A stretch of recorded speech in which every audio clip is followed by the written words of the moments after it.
Ini adalah salah satu siluet paling ikonis di jalan. Sebuah profil yang terukir dalam imajinasi kolektif. Massa yang kuat dari truk Amerika Utara. Dan di atas punggungnya, seperti dua meriam yang menunjuk ke awan, menara knalpot kromnya.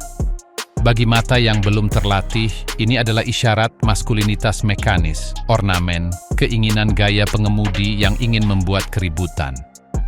Namun gambaran itu, asumsi itu, hanyalah sampul sebuah buku yang menceritakan kisah yang jauh lebih dalam. Ini adalah kisah perang sunyi melawan panas, kebisingan, dan geografi. Ini adalah peta fisik dari dua filosofi industri yang membagi satu benua dan mendefinisikan bagaimana dunia bergerak. Karena pertanyaan sebenarnya bukanlah mengapa truk memiliki knalpot ke atas, melainkan mengapa beberapa truk memiliki knalpot ke atas dan yang lain menyembunyikannya seperti rahasia. Jawabannya tidak ada dalam buku panduan desain, melainkan di jalanan berdebu tahun 40, dalam perhitungan dingin aerodinamika Jerman, dan dalam perjuangan sehari-hari untuk 1 cm ruang di bawah sasis. Hari ini, kita akan mengikuti jejak gas panas itu untuk menemukan bahwa sebuah pipa sederhana dapat mengandung esensi sebuah budaya, kecerdasan rekayasa, dan masa depan transportasi itu sendiri. Untuk memahami mengapa sebuah pipa knalpot memutuskan untuk naik, kita harus melihat ke bawah. Kita harus membungkuk dan melihat ke bawah truk, ke ruang gelap berdebu, dan bergetar yang sebagian besar orang abaikan. Di sana, di dalam perut kendaraan, lahirlah kebutuhan yang akan membentuk sebuah ikon. Bab ini bukan hanya tentang sepotong logam. Ini tentang tindakan keputusasaan rekayasa yang menjadi seruan identitas. Ini adalah kronik tentang bagaimana Amerika Utara dihadapkan pada dimensi raksasanya sendiri dan kekejaman mesin-mesinnya, menemukan solusi yang seiring waktu melampaui fungsi untuk menyatu dengan jiwa truk itu sendiri. Kita akan menelusuri jalan dari masalah pragmatis hingga simbol budaya, dari panas yang membakar hingga krom yang berkilau di bawah matahari. Karena sebelum knalpot menunjuk ke langit sebagai tantangan, ia melakukannya sebagai tindakan murni untuk bertahan hidup. Kekacauan di bawah sasis. Bayangkan kerangka truk berat dari dekade 1930 atau 1940. Itu bukan platform yang bersih dan modular seperti sekarang. Itu adalah hutan baja. Sasis, tulang punggung kendaraan, terdiri dari dua balok paralel dengan profil C atau I, berat dan kaku. Menghubungkan mereka, serangkaian palang melintang seperti tulang rusuk yang memberikan torsi dan dukungan. Dalam kerangka dasar ini, kehidupan bergejolak secara kacau. Bergantung atau terpasang di antara anggota baja ini, kebun binatang sistem bersaing sengit untuk setiap sentimeter kubik ruang. Tangki bahan bakar, berbentuk silinder dan besar, tergantung di sisi-sisi. Reservoir udara untuk rem pneumatik, silinder logam lain menemukan tempatnya. Labirin selang dan jalur kuningan berliku di mana-mana. Jalur udara bertekanan tinggi untuk rem, jalur bahan bakar, kabel listrik yang dilindungi oleh selubung. Suspensi, baik pegas daun padat atau sistem pneumatik primitif, menambah massa pegas, lengan dan porosnya yang bergerak konstan. Kotak transfer, transmisi sekunder, poros penggerak yang berputar dengan kecepatan tinggi. Itu adalah alam semesta mekanis yang bergolak. Dan di tengah kekacauan yang terorganisir ini, lahirlah masalahnya, sistem knalpot. Pada awalnya, itu adalah pipa sederhana yang keluar dari manifold knalpot mesin dan berliku mencari jalan keluar belakang atau samping. Tapi ini bukan pipa biasa, itu adalah saluran neraka. Mesin diesel pada masa itu, meskipun kurang efisien daripada yang sekarang, mengeluarkan gas buang pada suhu yang dapat dengan mudah melebihi 600 atau 700 derajat Celcius. Pipa itu, merah membara atau mendekati itu, adalah organ vital yang sakit anggota tubuh yang memancarkan demam mematikan. Menempatkannya di bawah jalinan adalah mengundang bencana. Risiko kebakaran konstan, jalur bahan bakar yang melunak dan bocor, kabel yang kehilangan isolasinya, akumulasi serasah daun atau gemuk. Apapun yang mudah terbakar yang menyentuh pipa pijar itu dapat memicu bencana. Selain itu, panas residual menaikkan suhu seluruh lingkungan, secara negatif mempengaruhi komponen lain, seperti bahan bakar di tangki atau efisiensi sistem pneumatik. Knalpot di bawah sasis bukanlah solusi. Itu adalah bom waktu, masalah mendasar yang berteriak meminta solusi radikal. Rekayasa perlu mengeluarkan naga api itu dari gua yang padat. Ia perlu memberinya udara, ruang, dan, di atas segalanya, menjauhkannya dari segala sesuatu yang lain. Dan begitulah, pandangan itu hampir secara eliminasi mulai naik. Tetapi mengeluarkannya dari bawah tidak hanya menyelesaikan masalah panas. Itu adalah jawaban untuk musuh lain yang sama kejamnya, jalan itu sendiri. Batu, genangan air, dan jalan tanah. Untuk memahami alasan selanjutnya, kita harus melupakan jalan tol beraspal yang mulus dan dapat diprediksi. Pikirkan tentang arteri Amerika Utara pada paruh pertama abad ke-20. Jalan-jalan sekunder yang tidak lebih dari jalan tanah padat dilalui oleh bekas roda yang dalam. Perkerasan primitif yang retak dan melepaskan batu-batu lepas. Jalan-jalan yang saat hujan berubah menjadi lumpur berbahaya atau tergenang air di penyeberangan sungai. Lingkungan operasi truk kargo, dalam kasus terbaik tidak bersahabat. Dalam kasus terburuk itu adalah medan perang. Sistem knalpot yang dipasang di bawah sasis hanya 30 atau 40 cm dari tanah berada di garis tembak permanen. Batu yang dilontarkan oleh roda depan dapat mengenai pipa atau knalpot dengan kekuatan proyektil, merusak, meretakkan las, atau, dalam kasus terburuk, meledakkannya. Gumpalan tanah yang dilalui dengan kecepatan yang salah dapat berarti penghancuran total knalpot ke tanah. Tetapi bahaya yang paling berbahaya adalah air. Mesin diesel bekerja dengan kompresi. Jika air masuk ke dalam silinder, ia tidak akan terkompresi seperti udara. Air tidak dapat dimampatkan. Hasilnya adalah hidrolog. Piston, dalam langkah naiknya, menemui penghalang cair yang tidak dapat diatasi. Batang penghubung bengkok, poros engkol mengalami benturan brutal, dan mesin hancur dengan seketika. Knalpot rendah, terutama jika memiliki titik rendah atau saluran keluar belakang yang mengarah ke bawah, adalah pipa hisap yang sempurna untuk air. Saat melintasi genangan air yang dalam, air dapat terhisap masuk oleh efek pembuangan gas itu sendiri, dan vakum berikutnya mengalir melalui pipa menuju mesin. Itu adalah hukuman mati yang sunyi dan tiba-tiba. Menaikkan knalpot memecahkan ketiga masalah ini dalam satu gerakan cerdik. Dengan membawanya secara vertikal di samping kabin atau di belakangnya, knalpot itu menjadi aman. Batu-batu tidak lagi mencapainya. Gundukan dan rintangan di tanah jauh di bawah. Dan titik keluarnya, sekarang 2 meter atau lebih di atas tanah, aman dari semua banjir kecuali yang paling ekstrim. Itu bukan masalah gaya, itu adalah masalah kekokohan dan keandalan. Itu adalah logika murni perlindungan udara. Jika tanah adalah musuh Anda, melarikan diri ke atas. Namun ada musuh lain, yang bahkan lebih meresap daripada air dan lebih konstan daripada batu, yang juga harus dihindari. Musuh yang tidak menyerang truk, melainkan pria yang mengendarainya, kebisingan. Screaming Jimmy dan pertempuran melawan kebisingan. Kita sekarang memasuki wilayah legendaris di jantung sonik sebuah era mekanis. Untuk memahami kekuatan pendorong selanjutnya dari knalpot vertikal, kita harus memperkenalkan protagonis yang tak terlupakan, mesin Detroit diesel 2-ta. Dijuluki dengan sayang dan tepat Screaming Jimmy, mesin-mesin ini tidak hanya menggerakkan industri Amerika Utara. Mereka menyanyikannya, atau lebih tepatnya meneriakkannya dengan suara yang memilukan. Cara kerjanya yang membuatnya unik dan bising. Berbeda dengan mesin diesel 4 tak konvensional, hisap, kompresi, pembakaran buang, mesin 2 tak menyelesaikan siklus hanya dalam 2 gerakan piston. Hisap dan buang tidak dilakukan melalui katup di kepala silinder, melainkan melalui lubang. Lubang di dinding silinder yang dibuka dan ditutup piston saat naik dan turun. Untuk membersihkan gas buang dan memasukkan udara segar, mereka menggunakan kompresor sapu, sebuah blower atau kipas, yang memaksa udara bertekanan ke bak mesin dan melalui lubang. Proses ini sangat cepat dan kurang halus.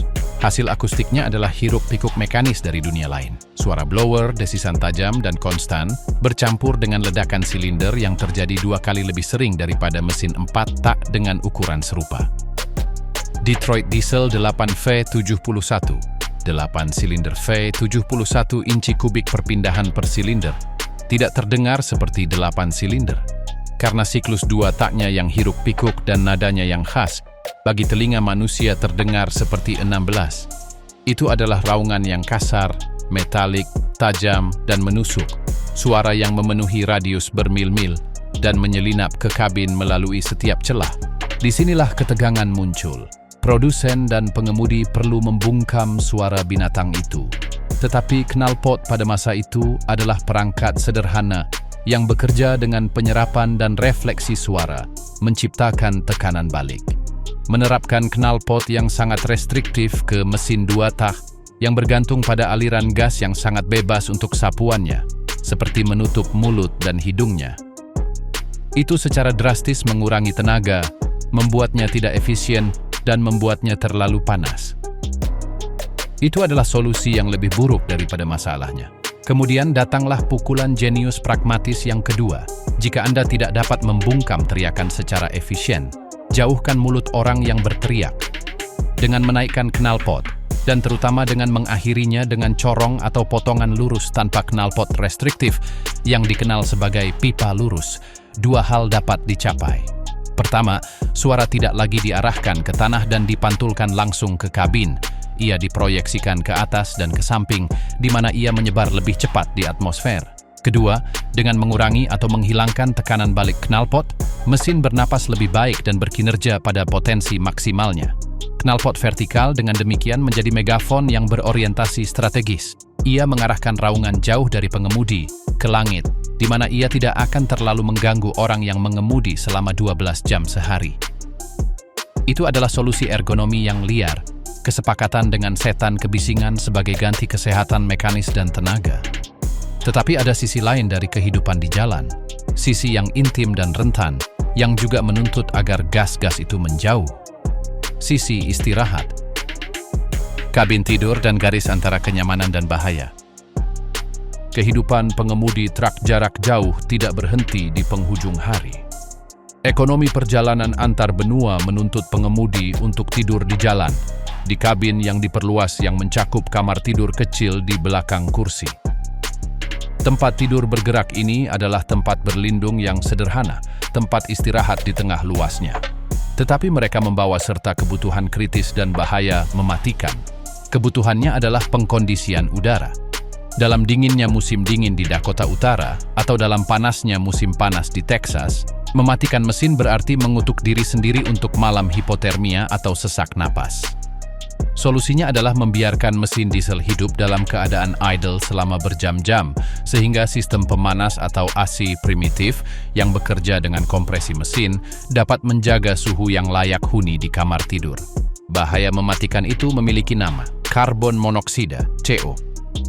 Gas yang tidak berwarna, tidak berbau, dan tidak berasa, ini adalah produk sampingan mematikan dari pembakaran yang tidak sempurna. Mesin yang menyala lambat, terutama yang kurang efisien seperti pada zaman itu, dapat menghasilkan gas ini dalam jumlah signifikan. Bahaya itu bukan hanya kebocoran massal, melainkan kebocoran yang lambat dan berbahaya. Gas buang, jika saluran keluar berada rendah dan dekat dengan kabin, dapat terseret oleh turbulensi angin, tersedot oleh sistem ventilasi, atau hanya meresap melalui sambungan pintu dan jendela. Dalam ruang tidur yang sempit dan tertutup, CO akan terakumulasi secara diam-diam. Gejala awal tidak kentara. Sakit kepala, pusing, mual, kebingungan. Pengemudi yang kelelahan mungkin menganggapnya sebagai kelelahan. Namun dalam tidur, keracunan cepat berkembang menjadi ketidaksadaran dan kematian. Knalpot vertikal, dalam konteks ini adalah sistem penyelamat yang vital. Dengan menaikkan titik emisi gas ke ketinggian yang cukup jauh di atas kabin, hukum fisika dasar dimanfaatkan. Gas panas memiliki kepadatan yang lebih rendah dan cenderung naik. Ketika dikeluarkan 2 meter atau lebih di atas atap, gas tersebut terperangkap oleh arus udara dan tersebar dengan cepat ke atmosfer, jauh dari jendela atau saluran masuk udara kabin manapun. Menara knalpot berubah menjadi penjaga malam, seorang pengawas baja yang mengusir bahaya tak terlihat ke ketinggian, memastikan bahwa desisan mesin yang menyala lambat adalah lagu pengantar tidur dan bukan sebuah requiem. Dengan cara ini, apa yang dimulai sebagai solusi untuk panas, kemudian guncangan, kemudian kebisingan, terkonsolidasi sebagai pilar keamanan manusia. Dan ketika sebuah bagian mengumpulkan begitu banyak lapisan fungsi krusial, bagian itu ditakdirkan untuk menjadi sesuatu yang lebih. Jiwa krom truk Amerika. Demikianlah, pipa knalpot vertikal berhenti menjadi komponen sederhana. Ia telah membuktikan nilainya di terlalu banyak medan. Ia adalah perisai terhadap panas, zirah terhadap medan, isolasi akustik pasif, dan penjaga kesehatan. Ia telah mendapatkan tempatnya. Dan dalam budaya Amerika Utara yang sangat terhubung dengan jalan raya dan simbolisme mesin-mesinnya, tempat itu tidak bisa hanya bersifat utilitas. Transisi dari praktis menjadi lambang bersifat organik. Pertama, pipa hitam dan fungsional mulai dilindungi dengan cat tahan panas. Kemudian seseorang mendapat ide untuk memolesnya. Kilau logam telanjang yang tahan terhadap panas dan jelaga memproyeksikan citra ketangguhan dan perawatan. Krom, hasil akhir spekular yang mendefinisikan American Dream otomotif pertengahan abad, mencapai menara knalpot. Mereka bukan lagi hanya pipa, mereka adalah tumpukan. Kolom krom yang berkilauan di bawah sinar matahari gurun atau cahaya neon di sebuah truck stop. Personalisasi melakukan sisanya. Para pengemudi yang truknya sekaligus menjadi alat kerja mereka, rumah mereka sesekali, dan harta utama mereka, mulai menjadikan bagian itu milik mereka sendiri. Ditambahkan mahkota atau tutup dengan desain berbeda, potongan lurus, potongan miring 45 derajat, lonceng melebar. Ketinggiannya bisa bervariasi. Terkadang alasnya dibungkus dengan manset kulit dekoratif. Tumpukan itu menjadi tanda tangan pengemudi, cara untuk berdiri tegak dan berkata, "Ini truk saya." Mereka terintegrasi ke dalam estetika umum. Pada Kenworth W900 atau Peterbilt 379 klasik, garis panjang kap mesin, grill krom, lampu depan bulat, dan tumpukan yang berkilau membentuk komposisi visual yang harmonis dan kuat. Knalpot vertikal bukan lagi tambahan, itu adalah elemen struktural desain, mahkota, literal kuda baja, sama ikonik dan identik dengan suara mesin yang bernapas melaluinya. Ini melambangkan kemandirian pengemudi truk, kemampuannya untuk menguasai mesin dan jalan raya. Itu adalah simbol dari suatu era, cara memahami transportasi, besar, kuat, berisik, dan bangga. Namun sementara di jalan raya yang luas di Amerika, simbol ini berkuasa, di sisi lain samudra, mentalitas yang sama sekali berbeda menghadapi masalah yang sama dengan respons yang berlawanan. Sebuah respons yang tidak mengarah ke langit, melainkan merangkak diam-diam di bayangan sasis. Di sana, di mana jalanan berusia 1000 tahun dan ruang adalah kemewahan yang tidak terjangkau, efisiensi tidak diukur dalam inci krom, melainkan dalam milimeter hambatan aerodinamis dan dalam sen yang dihemat per kilometer. Kontrafilosofi akan segera lahir, dan argumennya akan sedingin, sekalkulatif, dan sekejam angin yang bersiul di antara bangunan abad pertengahan. Sementara di Amerika Utara, knalpot berdiri sebagai panji baja, di Eropa lahir filosofi yang berlawanan secara diametral, ditempa bukan di hamparan dataran luas, melainkan di jalan-jalan sempit yang berusia 1000 tahun. Di sini, kemegahan tidak ada tempatnya. Kelangsungan hidup tidak bergantung pada penguasaan ruang, melainkan pada menyelinap melewatinya. Bab ini adalah kisah kontrafilosofi itu, sebuah narasi yang didorong bukan oleh kebanggaan akan simbol, melainkan oleh tirani fisika dan kekejaman ekonomi. Ini adalah kronik tentang bagaimana Eropa yang terkurung oleh sejarah dan geografinya sendiri terpaksa menciptakan truk yang berbeda, dan bagaimana penemuan itu melepaskan obsesi terhadap efisiensi yang akan akhirnya mendefinisikan kembali industri global. Di sini, knalpot bukan menara, itu adalah bisikan. Itu bukan teriakan identitas, itu adalah perhitungan dingin di lembar saldo. Mari kita masuk ke dunia di mana aerodinamika adalah ratu dan setiap tonjolan adalah dosa mematikan. Jalan abad pertengahan dan kabin lanjutan. Untuk memahami logika Eropa, kita harus meninggalkan mentalitas perbatasan terbuka. Bayangkan sebagai gantinya, sebuah lanskap yang dibentuk selama berabad-abad. Kota-kota yang tumbuh di dalam tembok abad pertengahan, dengan jalan-jalan yang dibuat untuk kereta kuda, bukan untuk semi-trailer 16 meter, bundaran yang pas hingga sentimeter, terowongan kereta api abad ke-19 yang dikonversi untuk lalu lintas jalan dengan lengkungan batu rendah dan tidak bisa digerakkan. Jembatan bersejarah dengan batasan berat dan tinggi yang sakral. Dalam konteks ini, truk bukanlah raksasa bebas. Itu adalah penyusup yang harus meminta izin di setiap tikungan. Dalam skenario ini, knalpot vertikal Amerika Utara bukanlah simbol kekuasaan, itu adalah undangan menuju bencana. Dua menara logam yang menonjol hampir setengah meter di atas atap kabin menjadi magnet bagi bencana. Belokan tajam di bawah lengkungan batu bisa berarti kerusakan parah pada seluruh sistem knalpot. Terowongan rendah bisa menghancurkan kabin. Bahkan dalam manuver parkir di dermaga kargo lama, menara bisa tersangkut kanopi, tenda, atau derek. Risiko kerusakan struktural dan perbaikan yang mahal bersifat konstan dan sangat mahal. Respons Eropa terhadap keterbatasan ruang ini bukanlah dengan mengadaptasi knalpot, melainkan dengan menciptakan kembali truk dari awal. Lahirlah kabin lanjutan atau cab over engine, COE. Filosofi itu sangat logis jika panjang total kendaraan dibatasi oleh hukum, seperti di sebagian besar negara Eropa, agar dapat bermanuver di jalan-jalan sempit itu. Setiap sentimeter dari panjang itu harus didedikasikan untuk muatan, bukan untuk mekanik. Oleh karena itu, mesin ditempatkan di bawah kabin, bukan di depannya. Pengemudi praktis duduk di atas poros depan. Konfigurasi ini mengubah segalanya. Kabin ringkas, kubus efisien yang memaksimalkan ruang untuk trailer, dan di kubus ini tidak ada tempat untuk menara knalpot yang naik di sisi-sisinya. Mesin sangat terintegrasi dan tertutup sehingga mengeluarkan knalpot vertikal akan membutuhkan pengeboran lantai kabin atau membuat tonjolan samping yang besar yang, sekali lagi, akan mengambil ruang interior atau menambah lebar. Itu adalah solusi yang tidak mungkin. Knalpot kemudian tidak punya pilihan selain mengikuti satu-satunya jalan yang tersedia. Ke bawah dan ke belakang, bersembunyi di ruang yang sudah padat di bawah sasis. Tetapi apa yang dimulai sebagai paksaan karena kekurangan ruang, segera terungkap sebagai keuntungan tak terduga di medan perang yang sama sekali berbeda, perang melawan udara. Bagaimana sebuah pipa bisa memakan banyak uang untuk bahan bakar? Jika keterbatasan Eropa awalnya bersifat urban, segera menjadi fisik dan ekonomis. Dan di sini kita memasuki ranah aerodinamika, ilmu yang menentukan bagaimana suatu objek bergerak melalui udara. Bagi sebuah truk yang bergerak 80 km per jam, udara bukanlah media yang tak terlihat.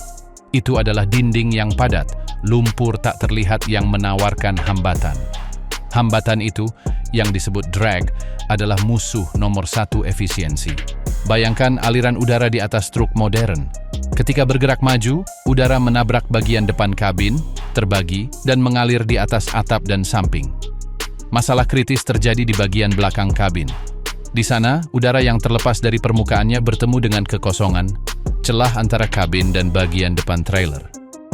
Ruang ini diperlukan agar unit artikulasi dapat berbelok. Tetapi secara aerodinamis, itu adalah zona bencana. Udara saat memasuki celah ini menjadi turbulen, menciptakan pusaran yang kacau yang menghisap energi dari gerakan truk, seperti parasut yang terus-menerus membuka dan menutup. Sekarang masukkan knalpot vertikal ke dalam skenario ini. Menara-menara itu yang menonjol dengan rapi di profil kabin adalah pengganggu aliran yang sempurna. Mereka bertindak seperti tiang-tiang kecil di tengah arus. Udara yang mengalir bersih di sisi kabin menabrak mereka, menghasilkan turbulensi mini dan jejak vortex. Tetapi efek yang paling merugikan terjadi tepat di zona kritis di belakang kabin. Knalpot vertikal yang ditempatkan di sana bertindak sebagai pemecah angin miniatur, menjebak lebih banyak udara di zona turbulen, mencegahnya mengalir secara lebih teratur, dan pada dasarnya menancapkan jangkar pada parasut udara yang kacau itu. Hasilnya diukur pada tangki bahan bakar. Studi dan data empiris industri memperkirakan bahwa truk dengan knalpot vertikal dan tanpa deflektor atap, sayap yang mengarahkan ulang udara ke trailer, dapat mengalami peningkatan konsumsi bahan bakar antara 3 dan 7% dibandingkan dengan truk dengan desain aerodinamis yang bersih.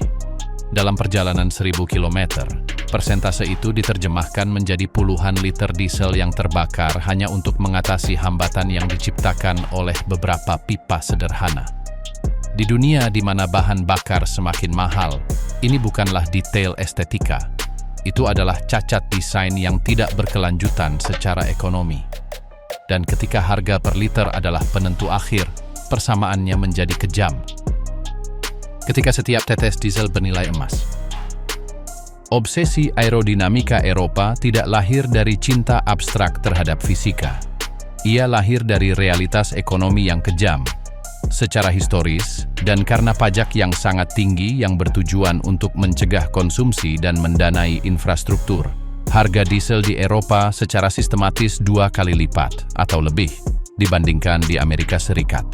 Sementara seorang pengangkut barang Amerika Utara mampu membiarkan pemborosan tertentu sebagai bagian dari biaya menjadi besar.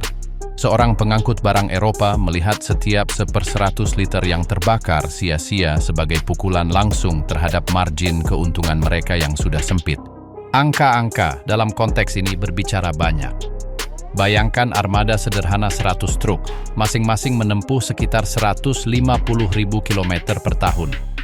Dengan konsumsi dasar 35 liter setiap 100 km, armada ini membakar 5.250.000 liter solar per tahun. Jika knalpot vertikal yang salah posisi dan desain aerodinamis yang buruk meningkatkan konsumsi itu hanya 5%, kita berbicara tentang 262.500 liter ekstra. Kalikan itu dengan harga solar di Eropa. Angka yang dihasilkan adalah astronomis. Lubang hitam dalam keuangan yang dapat mewakili perbedaan antara armada yang menguntungkan dan yang berdarah-darah. Oleh karena itu, di Eropa, efisiensi aerodinamis berhenti menjadi departemen penelitian dan pengembangan dan menjadi inti bisnis. Para produsen, Scania, Volvo, Mercedes-Benz, DAF, MAN, Iveco, bersaing sengit untuk mengurangi angka konsumsi dalam spesifikasi. Sebuah truk yang mengumumkan 0,5 liter lebih sedikit setiap 100 km daripada pesaingnya memenangkan kontrak seluruh armada. Dalam ekosistem persaingan sengit untuk 1/100 ini, knalpot vertikal adalah kemewahan yang bodoh. Knalpot horizontal, terintegrasi di bawah sasis, menjadi suatu keharusan. Itu bukan pilihan desain, itu adalah syarat mutlak untuk bertahan hidup di pasar. Dan tepat ketika pertempuran aerodinamis ini meningkat, revolusi teknologi baru datang untuk lebih memperumit segalanya dan untuk memberikan pembenaran definitif pada desain horizontal. Usus elektronik truk modern, SCR, DPF, dan kematian knalpot sederhana. Pada awal abad ke-21, rekayasa knalpot menghadapi transformasi terbesarnya sejak penemuan peredam suara. Tidak cukup lagi hanya mengeluarkan gas dan sedikit mengurangi kebisingan. Standar emisi Euro yang semakin ketat menuntut pembersihan kimiawi gas sebelum dilepaskan ke atmosfer. Sistem pasca perlakuan muncul, sebuah usus elektronik yang mengubah knalpot sederhana menjadi laboratorium kimia di atas roda. Dua komponen menjadi universal dan masif. Filter partikulat diesel, DPF atau FAP, silinder yang diisi dengan bahan keramik berpori yang memerangkap partikel jelaga mikroskopis, asap hitam, dan sistem reduksi katalitik selektif, SCR, yang mencakup tangki cairan bernama AdBlue, larutan urea, dan katalis khusus. Sistem ini menyuntikkan AdBlue ke dalam gas panas, menyebabkan reaksi kimia yang mengubah oksida nitrogen, NOx, yang berbahaya menjadi nitrogen dan uap air, komponen udara yang tidak berbahaya.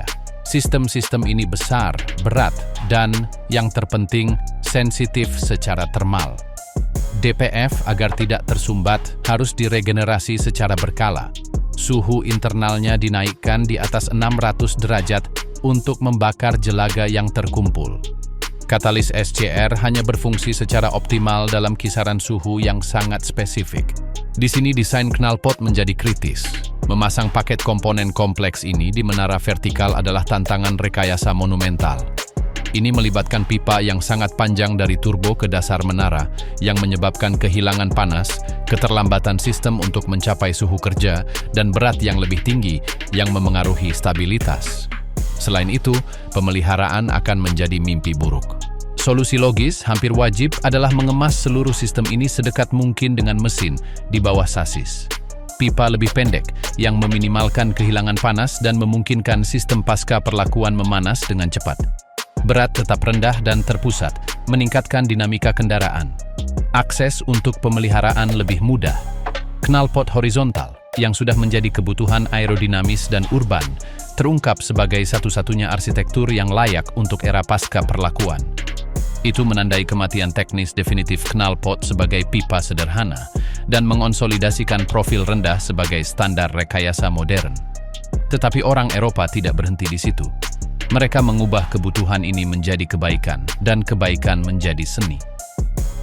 Siluet yang mengalahkan angin. Penerimaan knalpot horizontal bukanlah tindakan pengunduran diri. Itu adalah titik awal untuk perang salib kesempurnaan aerodinamis. Produsen Eropa mulai melihat truk bukan sebagai kumpulan suku cadang, melainkan sebagai satu sistem tunggal yang kinerjanya bergantung pada harmoni siluetnya dengan angin. Setiap tonjolan, setiap celah, setiap sudut siku-siku menjadi musuh yang harus dikalahkan. Demikianlah lahir gudang komponen yang dirancang untuk memahat aliran udara. Deflektor atap dibuat lebih besar dan dapat disesuaikan, mengarahkan udara dari atas kabin ke atap trailer.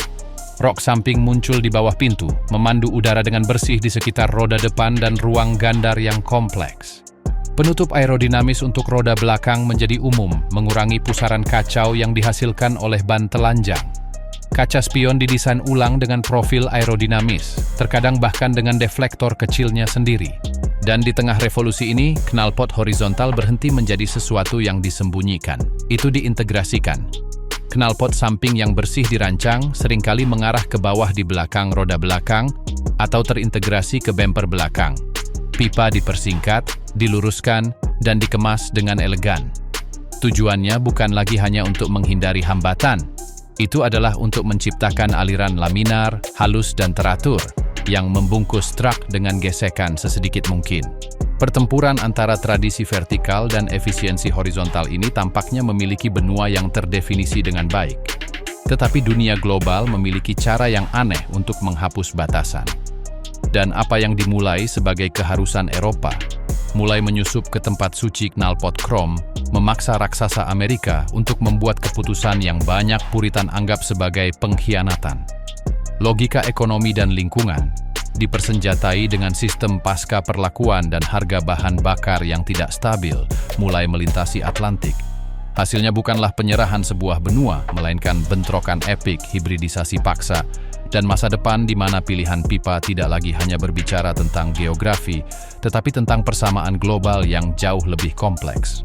Kisah knalpot truck mencapai momen penentuannya bukan dengan bentrokan, melainkan dengan konvergensi yang lambat dan kuat. Dua filosofi, vertikal Amerika Utara dan horizontal Eropa, tidak lagi terpisah oleh samudra, tetapi berhadapan di setiap lembar spesifikasi setiap produsen global. Bab terakhir ini mengeksplorasi masa kini dari pilihan yang dipaksakan oleh hukum pasar, dan masa depan yang mengancam untuk membuat pertanyaan asli menjadi tidak relevan. Di sini, pipa knalpot berhenti menjadi masalah geografi untuk menjadi gejala sesuatu yang lebih besar. Perjuangan abadi antara jiwa dan efisiensi, antara identitas pribadi dan logika korporat, antara raungan masa lalu dan keheningan masa depan. Ini adalah kronik hibridisasi yang tak terhindarkan, dari ceruk yang melawan sebagai bunker budaya, dan dari cakrawala energi yang menulis ulang semua aturan. Invasi senyap, bagaimana efisiensi melintasi Atlantik? Perubahan itu tidak diumumkan dengan manifesto, melainkan dengan katalog. Pada awal dekade 2010, produsen besar Amerika Utara, para penjaga tradisi hidung panjang dan cerobong krom, mulai meluncurkan generasi model baru. Nama-nama seperti Kenworth T6 APU, Peterbilt 579, Freightliner Cascadia, atau Western Star 5700 bukan hanya truk baru. Itu adalah pernyataan niat. Desain mereka sangat berbeda. Kabin yang lebih tinggi dan membulat, deflektor atap besar, rok samping, dan yang paling mengungkapkan, knalpot horizontal ditawarkan sebagai konfigurasi standar pabrik. Cerobong vertikal tidak hilang. Mereka menjadi pilihan. Dan dalam bahasa industri, Ketika fitur ikonik menjadi opsional, itu berarti telah kalah dalam perang komersial. Alasannya adalah perhitungan ekonomi yang identik dengan yang telah mendominasi Eropa selama beberapa dekade, tetapi sekarang menjadi universal. Armada transportasi besar, Swift, Schneider, JB Hunt, Knight Swift, yang memindahkan 1.000 truk dan bisnisnya murni logistik, mulai membeli berdasarkan angka. Seorang eksekutif pembelian di kantor Dallas tidak melihat simbol jalan. Dia melihat lembar kerja dengan kolom bernama Total Biaya Kepemilikan.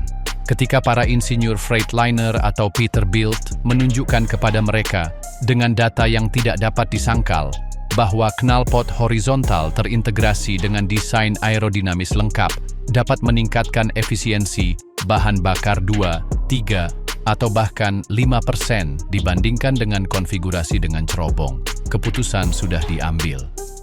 Untuk armada 1.000 truk, persentase itu berarti penghematan ratusan ribu dolar per tahun.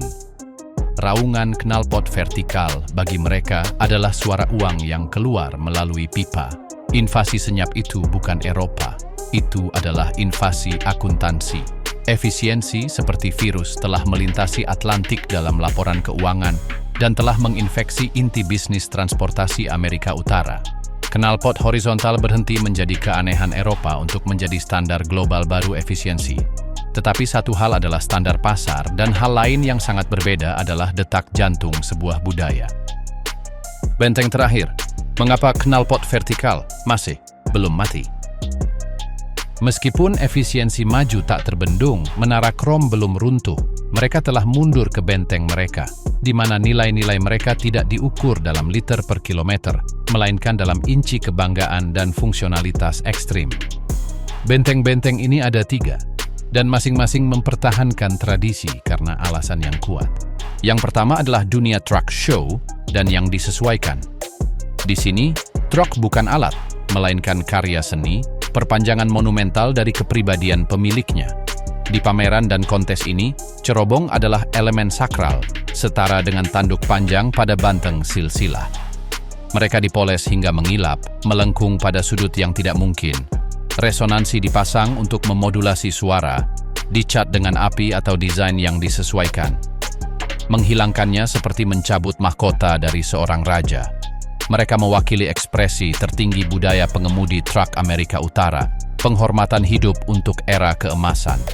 Di sini, efisiensi adalah penghujatan. Yang penting adalah kehadiran, suara, tontonan. Benteng kedua adalah truk untuk pekerjaan khusus dan ekstrem. Pikirkan truk penebangan monster yang beroperasi di medan berlumpur, atau mesin pertambangan yang harus melintasi sungai kecil dan genangan air dengan kedalaman yang tidak dapat diprediksi. Bagi mereka, argumen asli dari tahun 40-an masih berlaku dengan semua kekuatannya. Knalpot vertikal yang tinggi adalah jaminan kelangsungan hidup. Ini menjaga sistem pernapasan mesin tetap aman dari air, lumpur, dan puing-puing yang beterbangan di lingkungan brutal tersebut. Dalam kasus ini, knalpot horizontal akan menjadi hukuman mati mekanis. Fungsionalitas murni dan keras menjaga solusi vertikal tetap hidup di alam aslinya. Benteng ketiga dan paling signifikan adalah pemilik operator independen. Pria atau wanita ini yang tidak mengemudi untuk armada besar tetapi untuk dirinya sendiri, yang truknya sekaligus merupakan kantornya, asetnya yang paling berharga, dan seringkali rumahnya memiliki hubungan yang sama sekali berbeda dengan mesin. Baginya, truk bukanlah angka dalam armada, itu adalah identitas rodanya. Knalpot vertikal bukan sekadar aksesori, itu adalah tanda tangannya di jalan, simbol kemerdekaan, keahlian, dan tidak menyerah pada homogenisasi korporat. Menerima knalpot horizontal, bagi banyak orang, akan mengkhianati bagian mendasar dari arti menjadi pengemudi truk sekolah lama. Di benteng ini, ekonomi terkadang menyerah pada kebanggaan, karena kebanggaan juga merupakan bagian dari bisnis. Itulah yang membuatnya berharga. Namun, sementara perang budaya ini berlangsung, revolusi teknologi yang jauh lebih dalam sedang dipersiapkan di bengkel-bengkel teknik, sebuah revolusi yang tidak memihak tetapi membuat mereka usang. melampaui diesel, knalpot di era elektrifikasi dan hidrogen. Diskusi antara vertikal dan horizontal mengasumsikan kebenaran yang tidak dapat disangkal, bahwa ada sesuatu yang harus dikeluarkan, gas panas dari pembakaran. Tetapi bagaimana jika gas itu menghilang? Masa depan transportasi berat bergerak dengan kecepatan penuh menuju dekarbonisasi, dan di masa depan itu, konsep knalpot seperti yang kita kenal mengalami metamorfosis radikal. Pertama, truk listrik bertenaga baterai. Di sini jawabannya sederhana dan membebaskan. Tidak ada knalpot, tidak ada pembakaran, oleh karena itu tidak ada gas buang. Motor listrik dan sistem tenaganya menghasilkan panas, tetapi ini dihilangkan melalui radiator dan sirkuit pendingin cairan yang membutuhkan saluran udara kecil dan tersembunyi, mirip dengan mobil modern. Desain dibebaskan dari ikatan paling ikoniknya. Insinyur tidak lagi harus merencanakan rute tabung panas. Mereka harus mengoptimalkan pendinginan baterai dan aerodinamika murni. Siluet dapat menjadi lebih bersih, lebih terintegrasi, lebih mirip pesawat ruang angkasa daripada mesin uap. Tidak adanya tabung adalah kemenangan terbesar desain aerodinamis. Kemudian muncul teknologi perantara, truk sel bahan bakar hidrogen. Kendaraan ini memiliki motor listrik, tetapi listrik dihasilkan di atas kapal dengan mereaksikan hidrogen dan oksigen dari udara dalam sel bahan bakar. Satu-satunya produk sampingan dari reaksi elektrokimia ini adalah uap air. Benar, knalpot truk hidrogen pada dasarnya adalah air murni dalam keadaan gas. Di sini tabung kembali, tetapi maknanya berubah total. Itu bukan lagi saluran polusi dan kebisingan, melainkan saluran sederhana untuk uap yang tidak berbahaya. Desainnya tidak didikte oleh panas atau tekanan balik, tetapi oleh kebutuhan untuk mencegah uap mengembun dan membeku di iklim dingin. Itu bisa berupa bukaan samping atau belakang kecil, diskrit dan fungsional. Era pasca diesel tidak menghilangkan tabung dalam semua kasus, tetapi menghilangkan selamanya simbolisme kekuatan fosil dan suara nyaringnya. Debat vertikal versus horizontal kemudian bergeser ke tingkat semata-mata pengemasan dan gaya, tanpa beban sejarah dan teknis yang lebih berat. Keputusan akhir, pertanyaan filosofi bukan rekayasa. Di akhir perjalanan, setelah menjelajahi sejarah, geografi, fisika, dan ekonomi, kita menyadari bahwa pilihan knalpot tidak pernah benar-benar teknis. Rekayasa hanya menawarkan alat. Pilihan akhir selalu dan terus menjadi filosofis. Bagi manajer armada, baik di Rotterdam maupun di Dallas, filosofinya adalah utilitarianisme ekonomi murni. Alam semestanya diatur oleh total biaya kepemilikan, TCO. Setiap komponen adalah variabel dalam persamaan yang satu-satunya tujuannya adalah meminimalkan pengeluaran dan memaksimalkan keuntungan. Dalam persamaan itu, knalpot vertikal yang menambah hambatan adalah istilah positif di sisi pengeluaran. Oleh karena itu, knalpot itu dihilangkan. Pilihannya dingin, rasional, dan sangat logis dalam kerangka acuannya. Truk adalah aset penghasil pendapatan. Bagi pemilik operator independen atau para penggemar, filosofinya adalah personalisme dan hubungan emosional. Truknya adalah pendamping hidup, saksi ribuan mil, proyek cinta dan keringat. Dalam kerangka acuannya, nilai tidak hanya terletak pada angka, tetapi pada perasaan di belakang kemudi, pada kebanggaan saat parkir di tempat peristirahatan truk, pada warisan yang diwakilinya. Knalpot vertikal krom adalah istilah positif dalam persamaan identitas dan kepuasan pribadi. Menghilangkannya akan menjadi tindakan penyangkalan diri. Pilihannya hangat, identitatif, dan juga sangat rasional dalam dunianya. Tidak ada satupun dari kedua posisi itu yang salah. Keduanya adalah jawaban yang sah untuk pertanyaan mendasar. Untuk apa truk itu? Jawaban armada adalah untuk memindahkan barang dengan cara semurah mungkin. Jawaban independen adalah untuk menjalani kehidupan kebebasan dan keahlian di atas roda. Knalpot hanyalah gejala paling terlihat dari divergensi fundamental itu. Itu adalah puncak gunung es dari dua jiwa industri yang hidup berdampingan, kadang-kadang dalam ketegangan di jalan yang sama. Membaca truk dari siluetnya, kode rahasia jalan raya. Lain kali Anda berada di jalan raya, di area peristirahatan, atau melintasi jembatan, mainkan permainan ini. Lihat truk yang lewat, Anda tidak akan lagi melihatnya sebagai sekadar kendaraan besar. Anda akan melihat buku-buku terbuka, cerita-cerita bergulir yang diceritakan oleh siluetnya. Jika Anda melihat satu dengan knalpot tinggi, krom, berkilau seperti mercusuar baja yang dipoles, yang muncul di belakang kabin panjang dan bersudut, Anda melihat lebih dari sekadar truk. Anda melihat sepotong sejarah hidup. Itu adalah bendera kemerdekaan, kebanggaan keras kepala dari sebuah profesi yang menolak untuk dihomogenisasi. Itu adalah Gemma Screaming Jimmy yang mengaum melintasi padang pasir. Itu adalah pilihan sadar seorang individu yang memprioritaskan identitas dan tradisi di atas desimal terakhir konsumsi. Ini adalah monumen bergerak menuju era diesel klasik. Jika Anda melihat satu dengan profil halus, knalpot tak terlihat yang terintegrasi di bawah sasis, deflektor, dan rok yang membentuk udara. Anda melihat masa kini dan masa depan logistik global. Ini adalah efisiensi yang terbuat dari logam. Ini adalah perhitungan dingin dari algoritma biaya. Keinginan untuk mengorbankan isyarat dramatis demi keuntungan yang senyap. Ini adalah mesin yang sempurna untuk dunia pengiriman tepat waktu, armada yang dikelola oleh satelit, dan keberlanjutan yang diukur dalam gram CO2 per ton kilometer. Ini adalah truk sebagai sel dari sistem saraf ekonomi planet. Keduanya benar, keduanya diperlukan. Yang pertama menjaga jiwa, budaya, dan pengetahuan artisanal jalan raya tetap hidup. Yang kedua menggerakkan dunia dengan cara yang semakin cerdas dan berkelanjutan. Asap yang pernah keluar dari pipa itu, baik ke langit maupun ke tanah, kini menghilang. Tetapi pilihan yang diwakilinya tetap ada. Pipa knalpot pada akhirnya berhenti menjadi sekadar saluran gas. Itu menjadi termometer sebuah industri, mengukur ketegangan antara hati dan pikiran.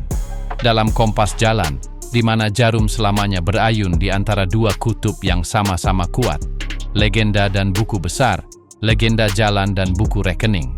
Dan selama ada truk di jalan, akan ada seseorang yang memutuskan dengan setiap pembelian, setiap personalisasi, ke kutub mana kompasnya menunjuk.